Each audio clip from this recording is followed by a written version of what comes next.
The 80-20 principle. Not all clients are created equally. So I want to introduce this notion of the 80-20 principle.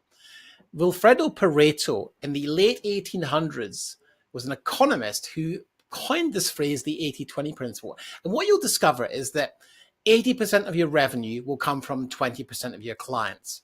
And this principle, this 80-20 principle, it might be 90-10, it might be 70-30, but there's definitely a ratio. So, if one of your clients is taking up a lot of your time, but isn't generating a lot of revenue, versus another client, he might be bringing in a lot of revenue, not taking much of your time. You want to be looking at that. What I've discovered is the more clients pay, the higher value they are, the less hassle they are. And the lower value a client is, the more they demand from you. So look at your business and work out, do an audit, look at the 80-20 principle. I will almost guarantee that 20% of your biggest clients bring in 80% of your revenue. That's it for me, folks. See you soon.